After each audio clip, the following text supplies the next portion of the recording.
Amélie est une jeune femme de 20 ans qui vit avec son père atteint d'autisme. Sous le même toit habitent également son oncle Jean-Pierre, sa femme Sylvie et leur fils Thomas.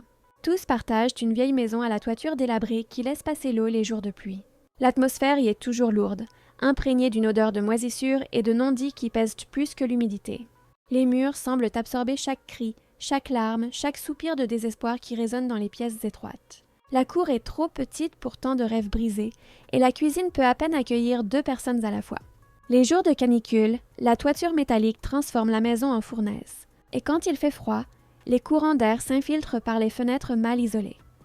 Malgré leurs difficultés financières, où le dîner se résume souvent à du pain et un café dilué, Amélie s'efforce de garder le sourire, un bouclier fragile contre la dureté du monde. Elle a appris très tôt que son sourire était une armure, une façon de se protéger elle-même, mais surtout de préserver son père des cruautés de l'existence. Enfant, elle dessinait des sourires sur le miroir embué de la salle de bain, s'entraînant pour les jours où il serait plus difficile de sourire sincèrement. Son histoire est triste, une mélodie mélancolique qui résonne dans son cœur depuis l'enfance. Sa mère les a abandonnés quand Amélie avait à peine 4 ans, échangeant sa famille contre la promesse d'une vie meilleure qui n'incluait pas sa fille. Amélie se souvient encore du parfum de sa mère, une douce odeur de lavande imprégnée dans ses souvenirs comme la seule trace d'un amour maternel qui aurait dû être son droit. Parfois, en passant devant une parfumerie, cette odeur la fige sur place, son cœur se serrant tellement qu'elle doit s'appuyer contre un mur pour ne pas s'effondrer. La dernière image qu'elle garde de sa mère est celle de son dos disparaissant par la porte, une valise à la main, sans un regard en arrière. Depuis, son père, Paul, l'a élevée seule. Malgré ses limitations et le monde particulier dans lequel il vit, l'amour qu'il porte à Amélie est la seule chose solide et incontestable dans sa vie. Il lui a appris à voir la beauté dans les petites choses, comme les motifs que forment les fissures sur le mur ou la danse de la poussière dans un rayon de lumière. Paul a une façon unique de voir le monde, et à travers ses yeux, Amélie a appris que même dans les situations les plus difficiles, il y a toujours quelque chose de beau à découvrir. Il collectionne des capsules de bouteilles qu'il organise par couleur, créant des mosaïques sur le sol de sa chambre qui, selon lui, racontent des histoires de monde lointain. Un jour, elle rentre épuisée du travail, les pieds douloureux dans ses vieilles chaussures et l'âme lourde après sa journée au supermarché. Ses chaussettes sont trouées et elle sent chaque caillou du chemin à travers les semelles usées. Le directeur lui a crié dessus ce jour-là parce qu'une cliente s'était plainte du service, même si Amélie avait été polie et serviable.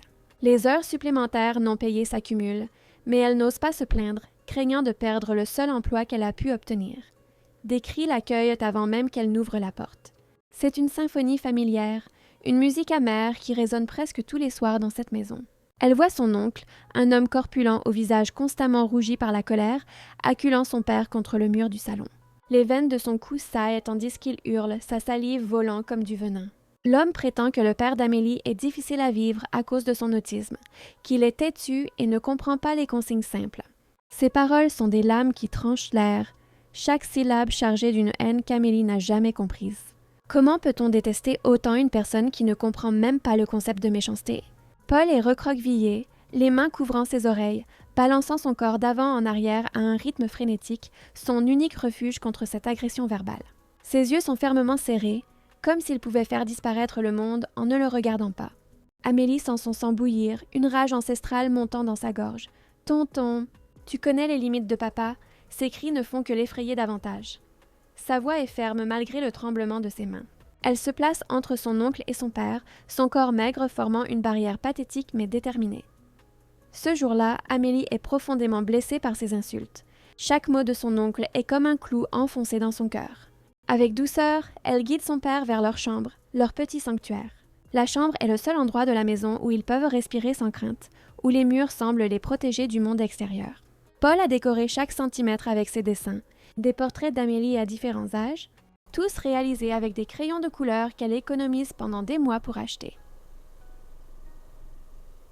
Paul, encore tremblant, prend la clé de la porte, un geste qu'il répète toujours quand il se sent menacé, et dit d'une voix brisée « Papa va te protéger ». Ses mains tremblent tellement qu'il manque de laisser tomber la clé. Amélie voudrait lui dire que c'est elle qui devrait le protéger, mais elle ravale ses paroles, sachant que cela le rendrait encore plus anxieux. Paul enferme sa fille dans la chambre et va parler à son frère. La porte verrouillée symbolise l'impuissance d'Amélie, prisonnière tandis que les voix à l'extérieur poursuivent leur bataille. Elle colle son oreille contre le bois, son cœur battant si fort qu'elle peine à entendre la discussion. La peur que son oncle blesse physiquement son père la consume de l'intérieur. « En tant que votre père, je ne peux pas vous laisser vous disputer ainsi, » dit le grand-père d'Amélie, sa voix fragile mais empreinte d'une autorité ancienne, essayant de protéger son fils autiste. Le grand-père est un homme qui porte le poids de nombreuses années sur ses épaules voûtées, mais quand il s'agit de protéger Paul, il trouve une force qui semble venir d'une autre époque, de sa jeunesse. Il se place entre ses deux fils, son corps courbé par l'âge servant de barrière. Ses mains tremblent, non de peur, mais d'indignation. Comment un père peut-il voir un fils traiter l'autre avec tant de cruauté? Il poursuit, s'adressant à son autre fils. Tu sais très bien que Paul a toujours eu des limitations, mais il a étudié, travaillé et s'est même marié. Il s'est construit une vie malgré tout. La fierté dans la voix du vieil homme est palpable. Chaque mot une défense passionnée du fils que le monde s'obstine à ne pas comprendre. À l'heure du coucher, sur son matelas mince posé au sol, Amélie pleure abondamment. Le matelas est si troué qu'elle sent le sol froid à travers et les ressorts rouillés grincent à chaque mouvement. La couverture est trop fine pour le froid qu'il fait, mais elle la tire jusqu'à son menton, se recroquevillant en boule pour conserver la chaleur de son corps. Le bruit de ses sanglots est étouffé par l'oreiller pour que personne ne l'entende. L'oreiller est déjà trempé par tant de nuits de larmes et porte une odeur de tristesse qui ne part jamais, peu importe combien de fois elle le lave. Sa vie a toujours été difficile. Un cycle sans fin d'abandon, de rejet, un oncle arrogant et grossier, sans compter l'inquiétude constante qu'elle porte pour son père et son grand-père. Parfois, elle se demande si elle est née sous une mauvaise étoile, si le destin a écrit son histoire avec de l'encre de souffrance. Mais alors, elle regarde son père endormi sur le matelas d'à côté, son visage serein dans le sommeil, et trouve la force de continuer. Pour lui, elle supporterait n'importe quoi. Un jour, la porte de la chambre s'ouvre et son cousin Thomas entre sans frapper. Le bruit de la porte cognant contre le mur la fait sursauter, le cœur battant. Il n'a jamais respecté son espace, s'imposant toujours comme s'il avait des droits sur tout dans cette maison. Il la trouve par terre, les genoux contre la poitrine, dans une position qu'elle adopte quand la douleur est trop grande pour être supportée debout. Ses larmes ont séché, laissant des traces de sel sur ses joues. « Lève-toi de ce sol, arrête de pleurer et viens ici. Je veux te parler. » Il y a une lueur étrange dans ses yeux, une urgence qui effraie Amélie. C'est le même regard qu'il avait enfant, avant de faire une bêtise qui finissait toujours avec elle portant le blâme. Mais ils ne sont plus des enfants, et l'éclat dans ses yeux a quelque chose de plus sombre, plus dangereux. Tout en conduisant la vieille voiture bruyante de son père, Thomas dit « J'ai une solution qui va résoudre tous nos problèmes et nous rendre riches. Même ces disputes entre ton père et le mien vont cesser, tu verras. » La voiture fait tant de bruit qu'elle semble sur le point de se désintégrer. Le moteur tousse et s'étouffe, et l'odeur d'essence et de cigarette à l'intérieur donne la nausée à Amélie. Elle entr'ouvre la fenêtre, mais l'air qui entre est chargé de pollution et n'aide pas beaucoup. Les rues défilent, floues, par la fenêtre, et elle se demande où il l'emmène. « Ne mêle pas mon père à ça, il ne fait que se défendre contre mon oncle, » répond-elle, la voix défensive et protectrice. Elle connaît suffisamment Thomas pour savoir que ses plans ne peuvent rien présager de bon. Le cousin répond avec un sourire en coin, ce sourire tordu qu'il arbore toujours quand il manigance quelque chose. « Relax, mon père est comme ça. Il ne comprend rien à l'autisme. » Mais Amélie ne peut s'empêcher de poursuivre. Peu importe, il n'a pas le droit de traiter qui que ce soit de fou. Les mots sortent avec force. Des années de colère refoulée cherchant une issue. Mais dis-moi, de quoi s'agit-il? Elle doit savoir dans quoi il essaie de l'impliquer. Thomas, surexcité, se tourne vers elle, les yeux brillants d'avidité. L'avidité a toujours défini Thomas. Depuis tout petit, il voulait tout ce qu'il voyait, que ce soit à lui ou non. Tu vas travailler comme femme de ménage chez mon ancien patron, découvrir où ils cachent leurs bijoux et me les rapporter. Les mots sortent comme si c'était la chose la plus naturelle du monde, comme s'il lui demandait d'acheter du pain à la boulangerie. Amélie écarquille les yeux, le cœur battant de façon irrégulière. Elle sent un frisson lui parcourir l'échine, comme si quelqu'un lui avait versé de l'eau glacée dans le dos. Le monde semble tourner un instant, et elle doit s'agripper au tableau de bord pour ne pas tomber. Voler? Jamais. Je préfère mener cette vie plutôt que de voler ce que d'autres ont acquis à la sueur de leur front. Sa voix est ferme, chargée d'une conviction issue d'années passées à être élevée par un père qui, malgré toutes ses limitations, a toujours été honnête. Thomas freine brusquement à un carrefour, les pneus crissant sur l'asphalte. Le bruit est si fort que quelques passantes s'arrêtent pour regarder. Il se tourne complètement vers elle, le visage rouge de colère ou d'excitation. Elle ne saurait dire. On va devenir riche. On va partager l'argent des bijoux et fuir le pays. Il gesticule en parlant, les mains coupent en l'air comme s'il pouvait modeler l'avenir avec elle. Mais Amélie crie « Non !» Le cri vient du fond de son âme, chargé de tout le désespoir et l'indignation qu'elle ressent. Comment peut-il penser qu'elle accepterait une chose pareille? Soudain, son téléphone sonne. Le son strident coupe la tension dans la voiture comme un couteau. C'est sa tante. La voix à l'autre bout est pure panique. Grand-père a appelé en pleurant, disant qu'il rentrait à la maison quand il s'est effondré sur le trottoir. La voix de sa tante tremble, et Amélie peut entendre le bruit de l'hôpital en arrière-plan, des gens qui parlent, des machines qui bipent. Heureusement, des voisins jouaient au foot dans la rue et l'ont vu. Le pire, c'est la tante, l'hôpital public est toujours bondé. Le monde d'Amélie semble s'effondrer. C'est comme si le sol s'était ouvert sous ses pieds et qu'elle tombait dans un abîme sans fin. Elle raccroche, effrayée, les mains tremblant tellement qu'elle manque de laisser tomber l'appareil, et dit à son cousin, la voix brisée, « Allons à l'hôpital. Papy a fait un malaise. » Dans le couloir de l'hôpital, l'odeur de désinfectant et de maladie plane dans l'air comme un nuage toxique. Les murs verts écaillés semblent avoir absorbé des années de souffrance et de désespoir. Les chaises en plastique sont fissurées et inconfortables, et le bruit des pleurs et des gémissements vient de toutes parts. Amélie tient la main de son père, visiblement perturbé par l'environnement. Les hôpitaux l'ont toujours agité. Ce sont des lieux avec trop de stimuli, trop d'odeurs et de sons qu'il ne peut traiter. Pendant qu'elle attend des nouvelles, le frère de Paul, son oncle, ne manque pas l'occasion de l'insulter et l'accuse, disant qu'il ne l'aimait pas à la rue, lui et Amélie, uniquement parce que tout le monde le blâmerait. Ces paroles sont assez fortes pour que d'autres patients et familles entendent, et Amélie sent les regards de pitié et de curiosité sur eux. Pour se défendre, Paul, acculé et confus par la situation, tente de se défendre en bégayant « Je suis autiste. Ne me crie pas dessus comme ça. » Ses mains s'agitent frénétiquement, signe évident de sa détresse. Amélie serre son père dans ses bras, essayant de créer un cocon protecteur autour de lui. En arrivant à l'hôpital, avant d'entrer, le cousin d'Amélie la tire par le bras et lui murmure à l'oreille « Réfléchis bien à ma proposition. » Son haleine chaude sent la cigarette et dégoûte Amélie. Sa main serre son bras si fort qu'elle y laisse des marques qui deviendront des bleus. Ce n'est pas juste que certains soient riches pendant qu'on vit dans cette misère. Tu trouves ça normal que papy soit dans un hôpital public pendant qu'il profite d'une belle vie? Ses paroles sont comme du poison, exploitant ses plus grandes faiblesses et peurs. Il sait exactement où ça fait le plus mal, où appuyer pour la faire céder. Amélie ne dit rien et sort de la voiture en silence, sentant le poids du monde sur ses épaules. Chaque pas vers l'hôpital semble plus difficile que le précédent, comme si elle marchait contre un courant invisible. Des heures plus tard, la nouvelle tombe. Le grand-père n'a pas survécu. Le médecin, un homme trop jeune pour annoncer de si terribles nouvelles, parle d'une voix monotone, comme s'il avait déjà donné cette même information des centaines de fois. La douleur est dévastatrice. C'est comme si on avait arraché un morceau d'Amélie. Le grand-père était le seul qui essayait encore de maintenir une certaine paix dans cette famille brisée. Paul commence à se balancer violemment, se frappant la tête avec les mains, incapable de traiter la perte. Amélie essaie de le calmer, mais elle-même peine à tenir debout. Au milieu du deuil, la cruauté de l'oncle atteint son apogée. Après avoir giflé violemment sa nièce qui envoie des étoiles, l'oncle hurle « Si mon père meurt, c'est de votre faute ». La gifle est si forte qu'Amélie sent le goût du sang dans sa bouche. Sa tête tourne et elle doit s'appuyer contre le mur pour ne pas tomber. « Demain, je vous veux tous les deux hors de ma maison. » Les mots sont définitifs, sans possibilité d'appel.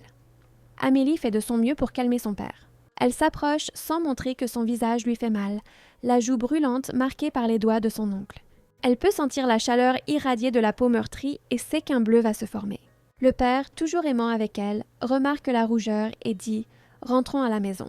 Papa va mettre de la glace et ça va guérir. Ton oncle est un monstre. » L'innocence dans ses paroles brise le cœur d'Amélie. Il ne comprend pas la méchanceté du monde, ne saisit pas comment quelqu'un de sa propre famille peut être si cruel. Pour apaiser son père, Amélie ravale ses larmes et dit « Papa, calme-toi, ça ne fait pas mal du tout. Regarde-moi. » Elle force son visage à ne pas montrer de douleur, même si chaque mouvement des muscles faciaux est une agonie. Paul, innocemment, demande « Tu n'as pas mal, mais tu n'as pas souri.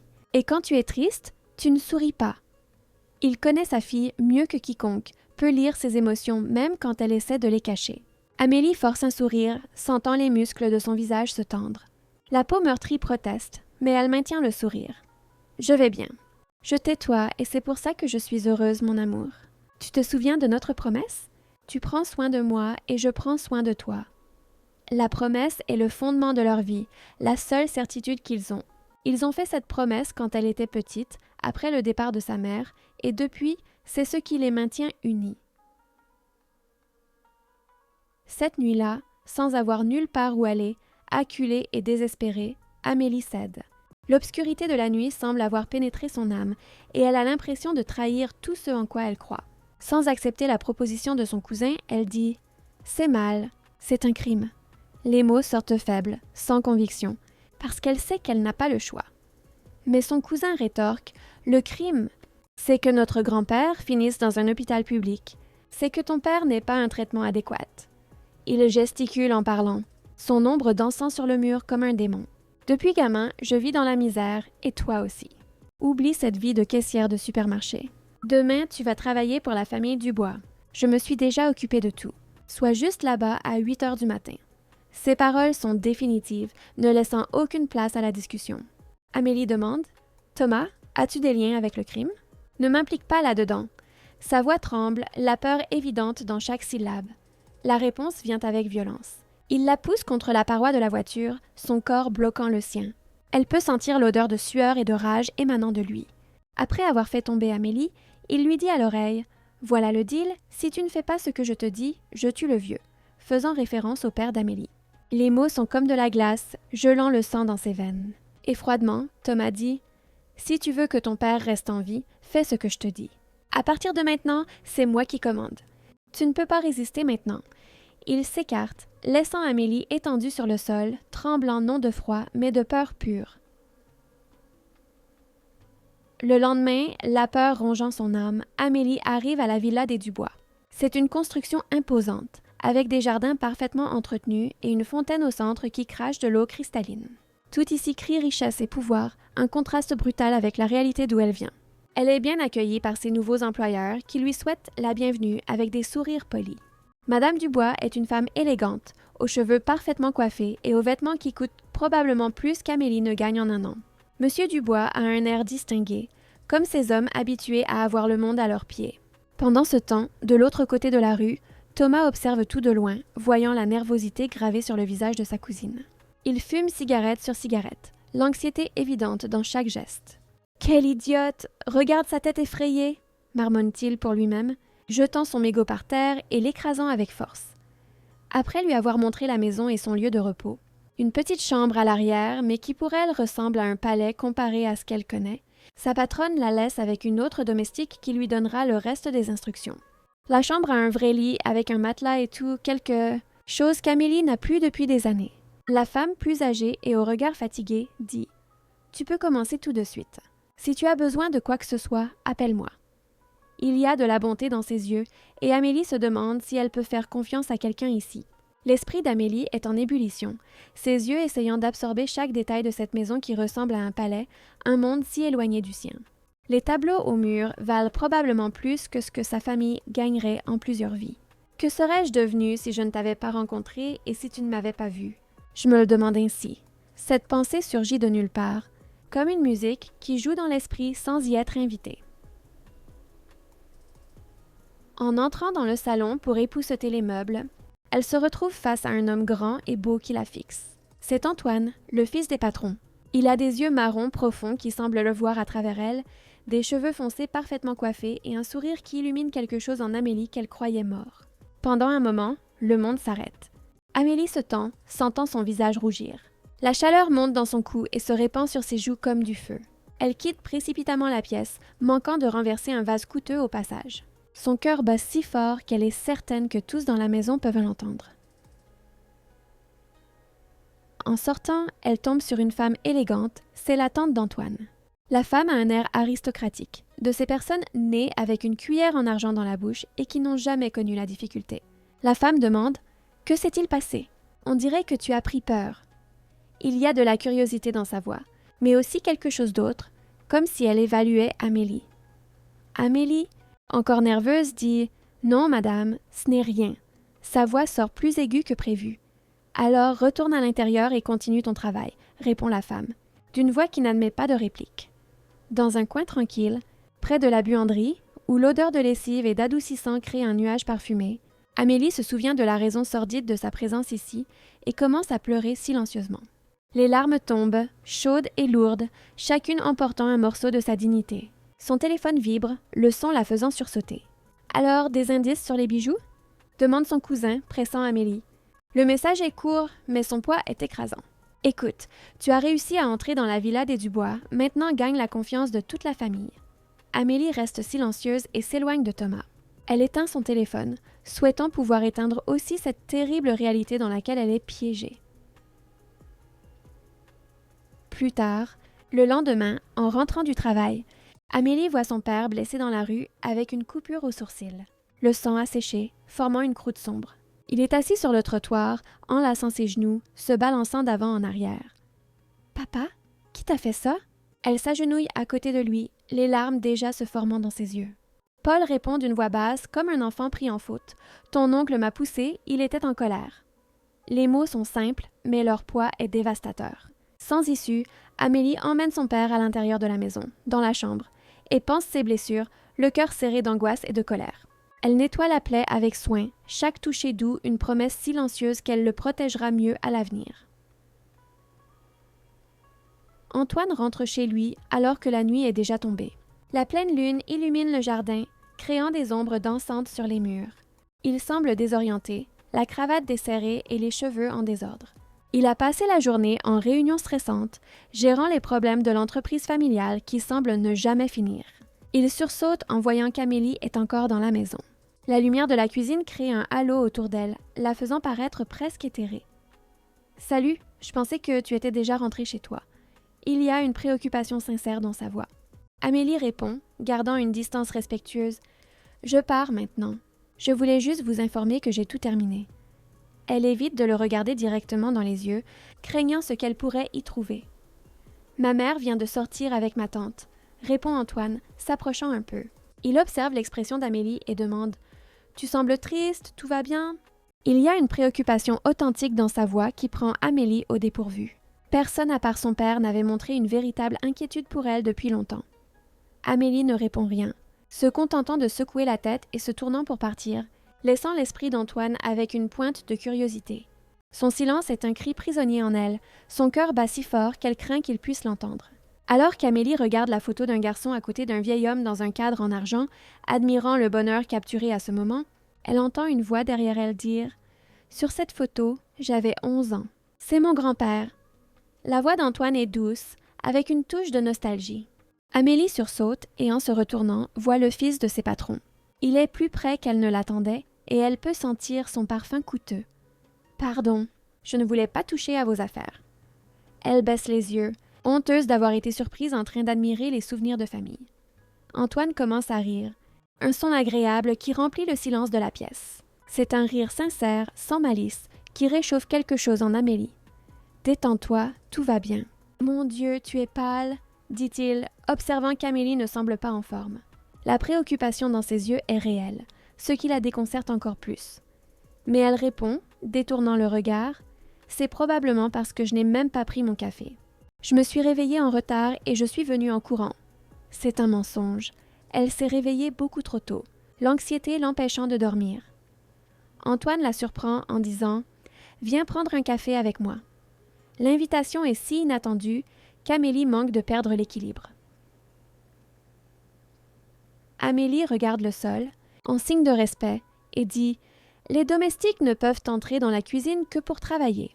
Les règles sont claires, et elle ne peut pas se permettre de les enfreindre. » Antoine, sympathique et cordial, dit « Je suis aussi ton patron, tu sais, et je t'invite. » Il y a une lueur espiègle dans ses yeux qui lui donne envie de sourire.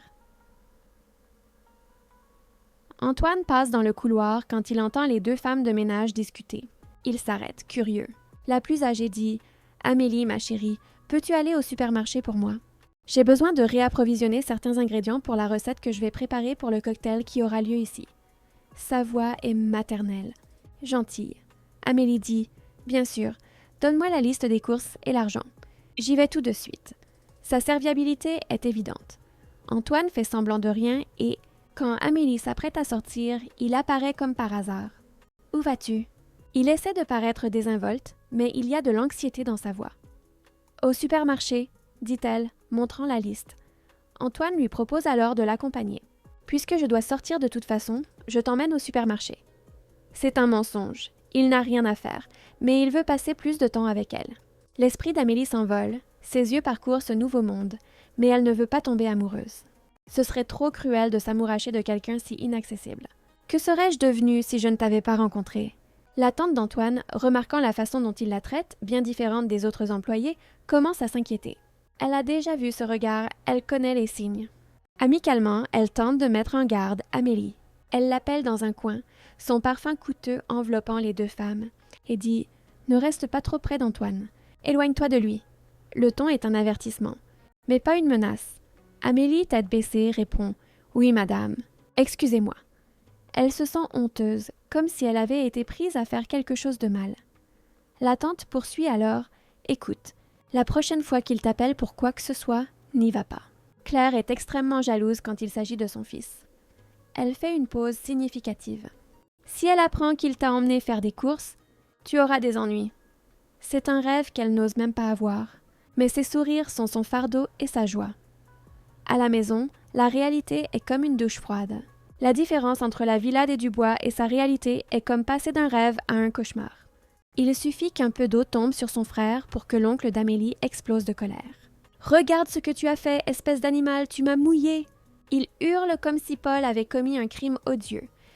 Amélie rentre du travail, fatiguée et découragée. Ses pieds lui font mal, son dos proteste, mais rien ne fait plus mal que de voir son père maltraité.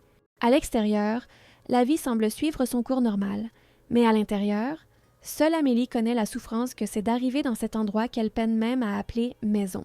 Les murs semblent se refermer sur elle chaque fois qu'elle franchit la porte. Parfois, elle a envie de fuir et de tout laisser derrière elle, mais elle se souvient alors de son père et de l'amour qu'il partage, et que sans elle, Paul pourrait mourir seul et sans son amour. Il est son ancre, mais aussi sa chaîne. Elle semble figée, gelée dans ce moment de désespoir. Amélie emmène son père dans la chambre, qui s'empresse immédiatement de faire un nouveau dessin du visage de sa fille bien-aimée. C'est sa façon de montrer son amour, chaque trait sur le papier une déclaration silencieuse d'affection. Il prend ses crayons de couleur usés, certains si petits qu'ils sont difficiles à tenir, et commence à dessiner avec une concentration absolue. De l'autre côté de la ville, Antoine vit aussi ses dilemmes. Même vivant dans le luxe et à l'opposé d'Amélie, il a aussi ses problèmes, un sentiment de vide que l'argent ne comble pas. Il regarde les tableaux coûteux au mur, les voitures importées dans le garage et ne ressent rien. Ce n'est que lorsqu'il pense à Amélie, cette domestique aux yeux tristes, qu'il sent quelque chose de réel s'agiter en lui. Le lendemain, la mère d'Antoine semble plus autoritaire. Il y a quelque chose dans son regard qui dit à Amélie qu'elle sait quelque chose. Elle dit à Amélie, d'une voix tranchante comme un rasoir, « Amélie, chérie, viens ranger mon bureau. » Le chéri sonne faux, chargé de venin. Amélie, fatiguée, dit respectueusement, « Oui, madame, laissez-moi juste finir de ranger la chambre et je monte. » Elle essaie de gagner du temps. Ses muscles protestent déjà contre le travail excessif. Mais la femme dit, avec une autorité qui n'accepte pas de contestation, « Non, je veux que ce soit fait maintenant. » Amélie monte pour nettoyer le bureau, et l'épuisement accumulé des derniers jours la vainque. Elle n'a pas bien dormi, a à peine mangé, et le stress émotionnel prélève son tribut. Sa vision devient floue, des points noirs dansent devant ses yeux, et elle finit par s'évanouir. Heureusement, Antoine la voit et la rattrape dans ses bras avant qu'elle ne touche le sol. Pendant un instant, avant de perdre complètement conscience, elle sent sa chaleur, l'odeur de son parfum, et se sent en sécurité pour la première fois depuis longtemps. Il l'emmène vers un fauteuil confortable dans la bibliothèque. La bibliothèque est son endroit préféré dans la maison, rempli de livres qu'il adore et que personne d'autre ne touche. « Ma mère te donne trop de tâches et tu n'arrives pas à suivre. » Il humidifie un tissu avec de l'eau et le place sur son front. Amélie soupire, encore étourdie, disant « Si seulement ce n'était que ça. » Ce n'est pas le problème. Sa voix est faible, vulnérable. Antoine, intéressé de savoir ce qui se passe, poursuit « Tu ne vas pas bien. Je sais, tu t'es disputé avec ton petit ami. » Il essaie d'alléger l'atmosphère, mais il y a une réelle préoccupation dans ses yeux. « Je n'ai même pas le temps d'y penser, se lamente-t-elle, un sourire amer aux lèvres. Ma vie est un désastre. Mon père est autiste, ma mère nous a abandonnés pour vivre avec un autre homme. Chaque mot est une blessure exposée. Nous sommes allés vivre avec des parents et mon oncle nous maltraite beaucoup. Ses médicaments sont chers et je suis criblée de dettes. Je n'ai pas une vie normale, juste des problèmes qui me hantent. Je me sens inutile dans ce monde. Je ferais mieux de m'arrêter avant de pleurer devant toi. Elle tente de se lever, mais il la maintient doucement assise. Antoine la regarde dans les yeux et dit avec une gentillesse qui la désarme complètement. « Si, tu es utile. » Il tient sa main et ce contact est chaud et réconfortant. Dieu ne confie des personnes spéciales qu'à ceux qu'il sait être spéciaux. Les mots sont simples, mais leur impact est profond. Tu as reçu une mission sur Terre, celle de prendre soin de ton père. Amélie acquiesce, les larmes coulant maintenant librement. Et malgré ses limitations, il a si bien pris soin de moi depuis mon enfance. Sa voix est chargée d'émotion. Et il travaille encore comme peintre. Il a toujours été doué pour la peinture. La fierté qu'elle ressent pour son père est évidente. Amélie est si fatiguée que la fraîcheur de la climatisation et la voix calme d'Antoine finissent par l'endormir là, dans le fauteuil. Ses yeux se ferment et, pour un moment, elle n'a pas à traverser ce cauchemar. Antoine reste là, l'observant dormir, émerveillé par la force de cette femme qui porte le monde sur ses épaules et parvient encore à sourire. Amélie se réveille en sursaut. Le soleil est déjà plus bas, indiquant qu'elle a dormi pendant des heures. Elle se précipite pour retourner au travail, honteuse d'avoir dormi pendant son service. Antoine, inquiet, demande « Tu es sûre que tu peux déjà retourner au travail? Si nécessaire, je parlerai à ma mère et tu pourras partir plus tôt. » Il veut la protéger, mais sait qu'elle est trop fière pour accepter. Amélie dit « Ne t'inquiète pas, je vais bien et excuse-moi pour le dérangement. » Elle sort rapidement, sans regarder en arrière, craignant que si elle le fait, elle ne pourra pas partir. Le lendemain, dès qu'Amélie arrive, elle entend la mère d'Antoine dire sur un ton menaçant « Reste loin de mon fils et ne t'approche plus de lui. » Les mots sont prononcés doucement, mais chacun d'eux est comme un coup de poignard. La femme se tient dans l'encadrement de la porte, bloquant l'entrée, ses yeux froids comme la glace. Amélie commence à éviter Antoine. C'est douloureux, mais nécessaire. Chaque fois qu'elle le voit, elle change de chemin, fin d'être occupée, n'importe quoi pour ne pas avoir à l'affronter. En rentrant chez elle, il l'interpelle. « Alors, comment vas-tu » Sa voix a un ton blessé. Amélie dit « Bien » et s'éloigne de lui. La froideur dans sa voix lui fait plus mal à elle qu'à lui. Le soir, en voyant son cousin dans la maison, effrayée, Amélie demande « Comment as-tu réussi à entrer ici ?» Son cœur s'emballe. Si on le découvrait là, ce serait la fin de tout. Thomas dit, avec un sourire malicieux, « Cet idiot de majordome s'est souvenu de moi et m'a ouvert la porte sans problème. » Il se promène dans la maison comme s'il en était le propriétaire. « Hier, je t'ai entendu dire à ton père que la famille Dubois allait sortir ce soir. » Il l'a espionné, comme un prédateur attendant le bon moment. Dans la salle de bain, elle voit son cousin tout près d'elle et sursaute. L'espace étroit rend sa présence encore plus menaçante. « Source d'ici !» Sa voix n'est qu'un murmure désespéré. Thomas, sournoisement, murmure « N'aie pas peur de moi !» Mais il y a tout à craindre de lui. Elle court, mais il la rattrape. Ses pas résonnent dans le couloir. « Où vas-tu, tu es folle !» Il la saisit fermement par le bras. « C'est une opportunité unique, je n'aurai plus jamais cet accès. » Ses yeux brillent d'une pure avidité. Soudain, un homme très bien habillé apparaît et demande « Que se passe-t-il ici ?» C'est Pierre, cousin d'Antoine. Sa présence emplit l'espace, autoritaire et protectrice. Thomas, effrayé, bégait. « Salut, Pierre !» Je me demandais aussi. Je suis venu faire un travail, j'allais partir et j'ai vu cette fille. Les mensonges sortent, faibles, sans conviction. Pierre suit Amélie et demande « Dit-il la vérité ?» Ses yeux sont gentils, mais perspicaces. Amélie, encore effrayée, répond « Ce sont des problèmes personnels. » C'est tout. Elle ne veut pas impliquer quelqu'un d'autre dans cette situation.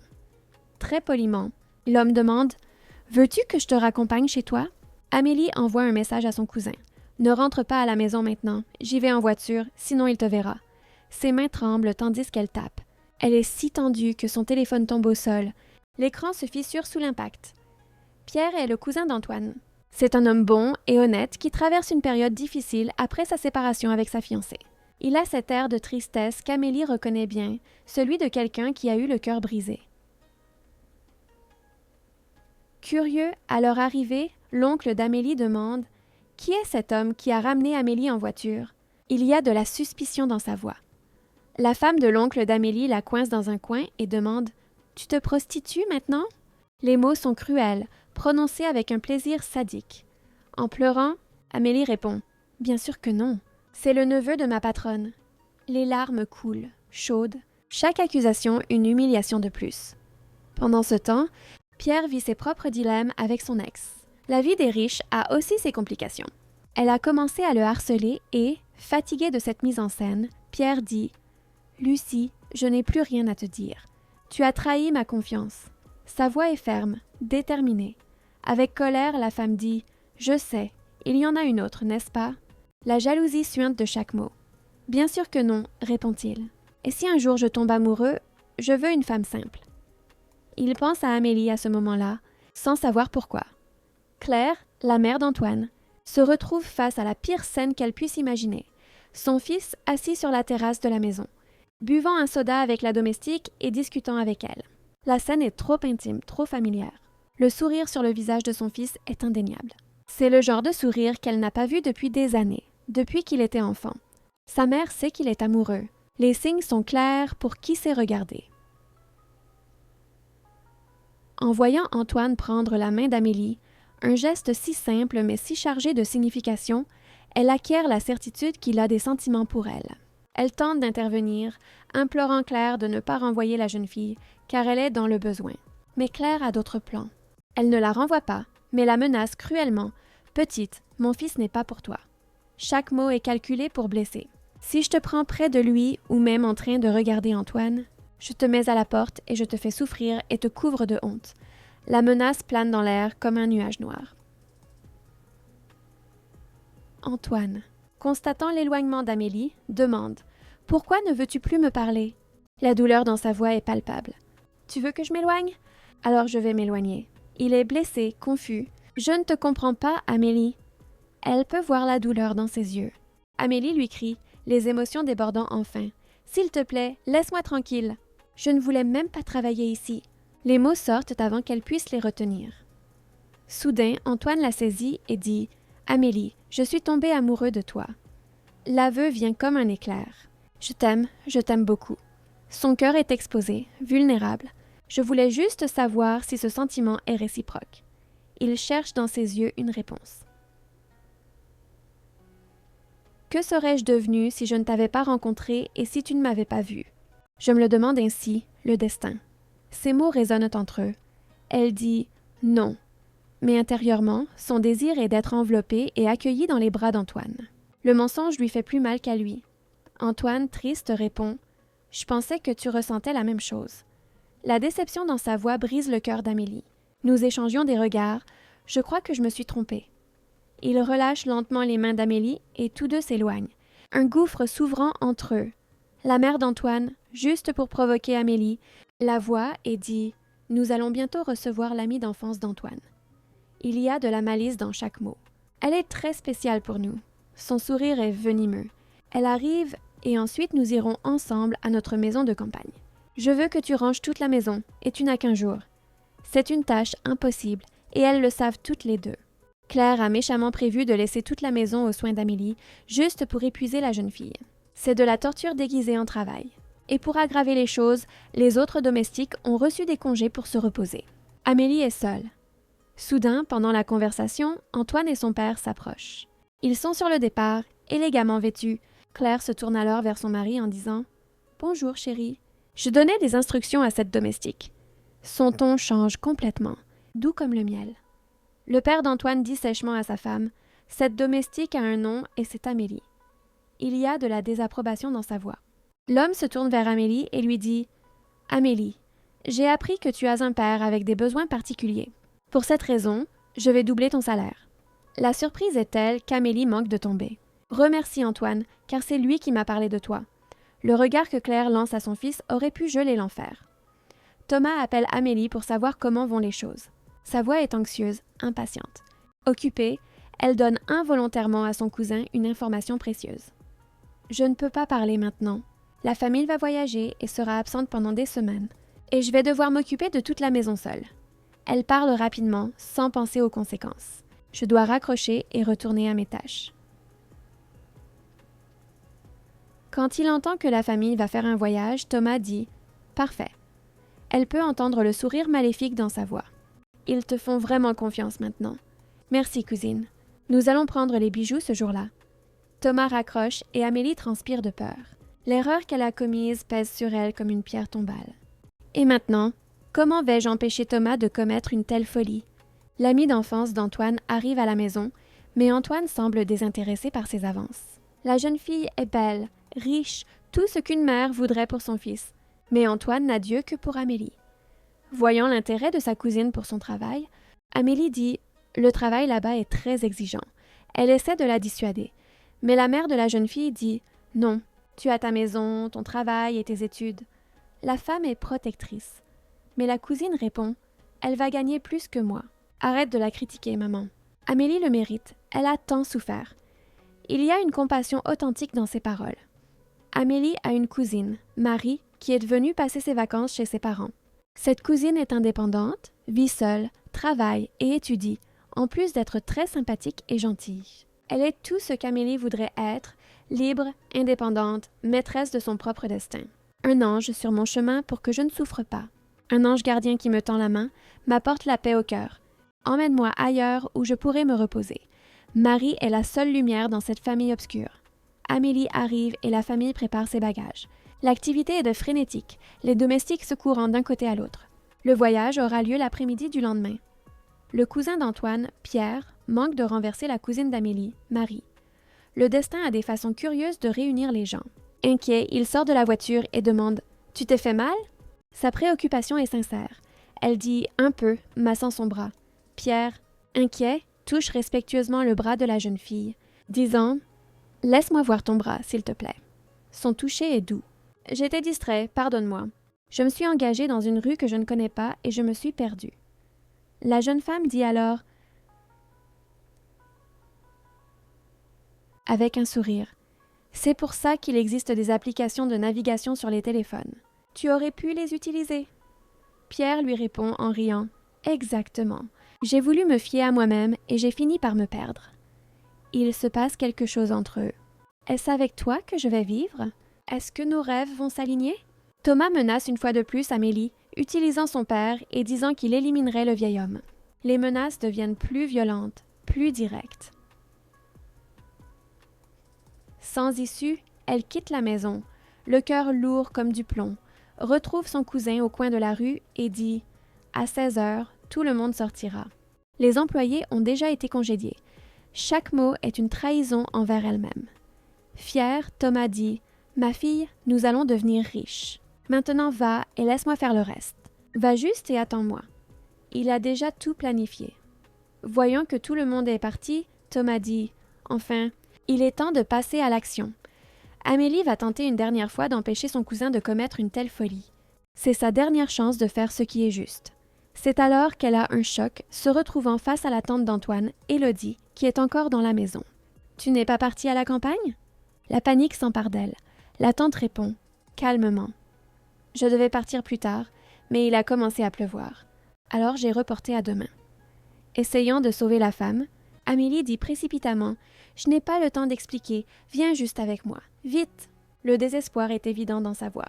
Mais il est trop tard. Un des cambrioleurs attrape les deux femmes et les enferme dans la chambre d'Élodie. La violence est rapide et efficace. Il heurte des bougies parfumées qu'Élodie avait allumées et le feu commence à se propager. Les flammes se répandent rapidement sur le tapis coûteux. À ce moment, le père d'Amélie, remarquant le retard de sa fille, va personnellement la chercher et est effrayé par les flammes. Son amour pour sa fille est plus grand que sa peur. « Mon Dieu, je vais la sauver, elle et les Dubois. » Il entre dans la maison en flammes sans hésiter. De son côté, Antoine reçoit l'appel d'un voisin qui dit « Votre maison est en feu. Nous avons déjà appelé les secours. » Le désespoir s'empare de lui. Antoine remercie et retourne précipitamment chez lui, désespéré. Il ne peut penser qu'à Amélie. Les complices de Thomas volent quelques objets de valeur et s'enfuient en entendant le son de la sirène. Comme des rats abandonnant le navire. Dans la panique, Thomas fuit, laissant sa cousine et son oncle seuls. Sa lâcheté se révèle enfin. Thomas tente de s'échapper, mais la police arrive, car un voisin a appelé à l'aide. La justice est parfois lente, mais elle finit par arriver. Un policier crie aux hommes qui se dirigent vers l'endroit où se trouve Amélie avec son père. La fumée est dense, étouffante. L'un d'eux dit à Amélie « Madame, veuillez nous suivre s'il vous plaît. » Au commissariat, la vérité éclate comme une plaie ouverte. Amélie dit à Antoine, les larmes coulant librement. « Je comprends ta colère envers moi. Je veux juste que tu saches que Thomas a menacé de tuer mon père.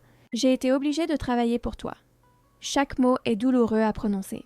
J'ai honte et je te demande pardon. Je me sens comme la pire personne au monde. » Antoine met sa main sur son visage et commence à pleurer de déception. Voir ses larmes est pire que n'importe quelle punition. Il quitte le commissariat tête baissée et Amélie ne le revoit plus. Le vide qu'il laisse est immense. Marie apprend tout par sa mère et dit « C'est la faute de mon frère. » Elle est indignée. Papa n'a jamais été un bon exemple, c'est pour ça que j'ai quitté la maison. Il y a de l'amertume dans sa voix. Thomas est son portrait craché. Il n'a jamais posé de limite à son fils. Il a eu toutes sortes d'amitiés et papa ne l'a jamais puni pour ses erreurs. Et maintenant qu'il est arrêté, papa veut tout arranger. Mais la mère dit « Amélie est aussi coupable que lui. » La cruauté de cette affirmation choque Marie. Marie répond alors à sa mère « Elle est innocente. Et la justice le prouvera. » Les enquêtes montrent qu'Amélie a été contrainte et menacée par son cousin. Les preuves sont claires. Cela aide à réduire la gravité des accusations contre elle. Elle est acquittée. La justice, même tardive, arrive. Mais l'oncle, la jetant violemment au sol, dit à sa femme « Ces parasites vont sortir d'ici. » Mais la femme dit « Il a été prouvé devant la justice qu'elle était menacée par notre fils. Où vont-ils aller? Ils n'ont personne. Il est tard et il fait froid dehors. » Il reste un peu d'humanité en elle. À partir de ce moment, Amélie vit les pires jours de sa vie. Voyant que ni la voisine ni personne d'autre ne veut les aider, Amélie dit « Viens, papa, elle ne va pas nous aider. » Le rejet fait mal, mais elle y est habituée. « Papa, ça va aller, on va trouver un endroit. Dieu nous enverra de l'aide. » Elle essaie de garder espoir. « Lève-toi du sol, mon amour. » Amélie commence à supplier ses oncles. « Mon père fait une crise, au moins. » Laissez-le entrer. Le désespoir est évident. « Quelqu'un, s'il vous plaît, aidez-nous. » Son cri résonne dans la rue déserte. L'oncle d'Amélie, valise en main, dit à sa femme « Donne leurs affaires au fou et à la voleuse et un adieu. » La cruauté désinvolte de ces mots est glaçante. À partir d'aujourd'hui, elle et le vieux dingue ne font plus partie de la famille. Une voisine âgée qui semblait généreuse la surprend en disant « Désolée, ma chérie, mais je ne peux pas vous accueillir ici. Je rentre, il fait froid. » Même la bonté a ses limites. Paul dit « Ma fille, j'ai faim. » La simplicité de la demande brise le cœur d'Amélie. Amélie, bras dessus, bras dessous avec son père, dit « Calme-toi, je vais voir ce que je peux faire. » Profitant du fait que son oncle travaille de nuit, Amélie retourne à la maison, calculant qu'il est déjà parti. Elle prend une douche et se change, l'eau chaude étant un luxe qu'elle sait qu'elle n'aura plus. Son père se lave aussi et récupère ses affaires et ses médicaments. Mais l'homme apparaît, ayant oublié ses papiers. Le timing ne pourrait être pire. Il voit les deux dans la maison et la confusion est grande, jusqu'à ce qu'une voiture de luxe s'arrête. C'est Antoine, comme un ange salvateur. Il dit à l'oncle d'Amélie, d'une voix qui n'accepte pas de contestation, « C'est un ordre. » Tremblant de peur, l'homme dit, « Oui, monsieur. » Le pouvoir de l'argent se fait sentir. « Si vous permettez, je dois entrer. »« Bonne soirée. » Paul dit à Antoine, « Merci, jeune homme, au bon cœur. » La pure gratitude dans sa voix est palpable. Ma fille et moi sommes dans la rue depuis 2 jours. Cette révélation choque Antoine. Amélie, le regard perdu, confesse « J'allais me suicider aujourd'hui, mais j'ai pensé à mon père, et il n'a que moi. » L'aveu sort comme un murmure. Entourant Amélie de ses bras, Antoine lui dit « Amélie, la confiance est quelque chose qui prend du temps à s'établir.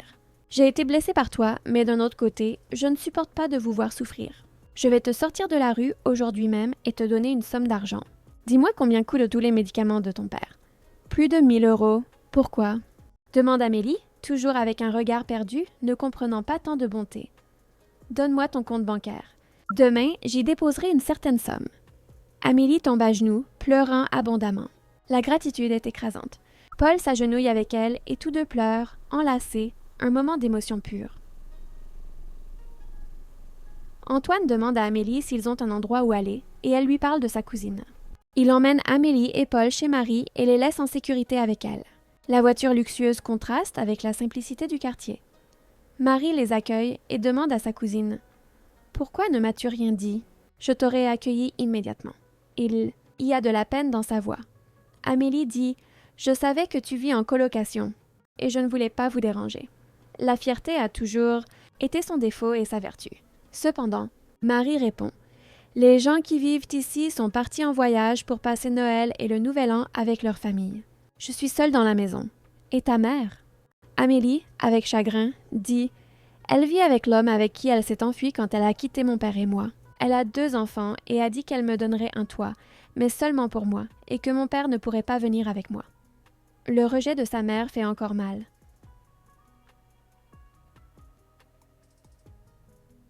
Je n'abandonnerai jamais mon père comme elle l'a fait.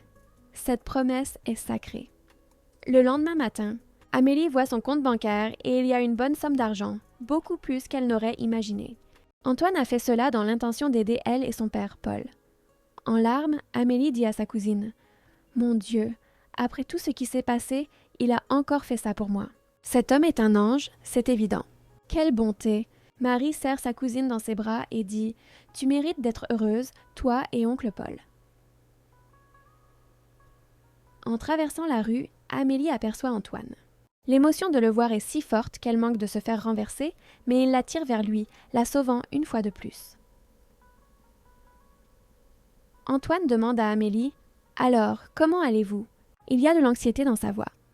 Amélie, très heureuse, dit « Notre vie a changé.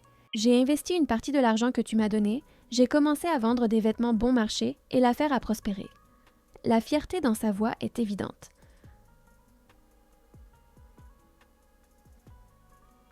Elle a tellement grandi que j'ai ouvert une boutique. C'est un rêve devenu réalité. Heureux de ce qu'il entend, Antoine dit « C'est comme ça qu'on démarre une affaire. Tu as fait ce qu'il fallait. » Sa fierté pour elle est visible. Le fait est que beaucoup de gens gagnent de l'argent et se mettent immédiatement à le dépenser. En voyant le visage d'Antoine, Paul dit « Hé, je me souviens de toi. Tu es le jeune homme au bon cœur qui nous a aidés. » Antoine dit à Paul « Vous n'avez pas idée du bonheur que j'éprouve à vous voir. Heureux. » La femme de l'oncle d'Amélie se rend dans la nouvelle maison de sa nièce, envoyée par son mari, et dit à Paul « Ton frère t'aime beaucoup et te manque. » Des mensonges flagrants. Il a fait un emprunt et a des dettes, et il veut qu'Amélie paie toutes ses dettes. Nous sommes une famille et nous devons nous entraider. L'hypocrisie est révoltante. Mais Paul dit fermement « Quelle hypocrisie! Maintenant que ma fille a changé de vie, il apparaît. » Soudainement, Paul dit « C'est l'heure de mes prières, attends. » La femme, en colère, répond « Dieu va tout vous prendre, espèce d'ingrat égoïste. » Elle dit à Amélie « Vous avez une dette envers nous. J'ai besoin de 80 000 € sur le compte d'ici demain. » Mais Amélie dit « Il nous a reniés de la famille, tu te souviens? » La réponse est ferme et définitive. Une voisine qui à l'époque n'a pas aidé, Amélie et Paul conseillent à son oncle, fait une vidéo YouTube intitulée « Abandonnée par la nièce riche ». La méchanceté des gens n'a pas de limite.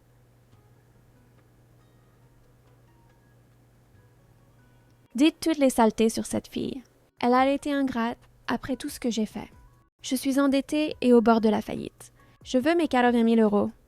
L'autre voisine âgée dit « Tu es un homme bon, juste et droit. Elle a l'obligation de subvenir à tes besoins. » Mais la vérité prévaut. De toutes les mélodies, la tienne fut la plus belle. Dans les amours que j'ai cherchés, en toi j'ai trouvé la paix. Amélie et Antoine se marient et une belle fête a lieu. C'est le mariage de rêve, simple mais plein d'amour. Paul apporte les alliances, comme il l'a demandé à son gendre. Il est radieux, son sourire illumine tout l'environnement. En se voyant à la fête, Marie et Pierre sont surpris et disent ensemble « Toi !» Le destin les réunit à nouveau. Marie dit « Salut, toi, quelle coïncidence !» Tout va bien? Son sourire est sincère. Pierre répond alors « Salut, je suis le cousin d'Antoine. » Marie sourit et dit « Et moi, je suis la cousine d'Amélie. » La surprise est mutuelle. Surpris, Pierre dit « Vraiment? Pourquoi ne m'as-tu pas appelé? J'allais payer la réparation de ton téléphone. » Marie rougit en entendant qu'elle est jolie. Elle dit « Oh non, tu vas me faire rougir. Merci beaucoup pour le compliment. Tu veux discuter un peu? » dit-elle. Marie poursuit et les deux s'arrêtent. Je parle avec beaucoup de gens à cause du travail, mais j'avoue que pour la première fois, je suis nerveux. Marie, bien que timide, finit par confesser. En fait, je ressens ça depuis 3 ans, depuis la première fois que je t'ai vue. L'amour est dans l'air.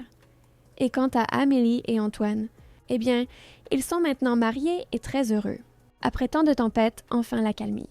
Les deux sont unis et ensemble, ils prennent soin de Paul, lui assurant un excellent traitement. L'amour a vaincu toutes les barrières, toutes les différences sociales, tous les préjugés. C'est la preuve que lorsque l'amour est véritable, rien ne peut l'empêcher de s'épanouir. Fin et voilà, cœur rêveur. Quel incroyable voyage pour Amélie et Antoine.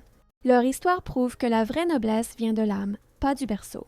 Nous avons vu le courage d'une jeune femme qui, même humiliée, s'est relevée avec dignité, et la force d'un héritier qui a choisi la compassion plutôt que les préjugés. Il nous rappelle que notre valeur n'est pas définie par notre passé, mais par notre force à construire un nouvel avenir. À votre tour maintenant. Quel a été le moment le plus émouvant pour vous? La compassion d'Antoine dans la rue? La résilience d'Amélie en ouvrant son commerce? Dites-le nous dans les commentaires. Partagez cette histoire pour que plus de personnes croient dans la magie du bien et suggérez des thèmes pour notre prochaine vidéo. Je vous embrasse et à bientôt, où nous prouverons une fois de plus que l'amour est la force la plus révolutionnaire de l'univers.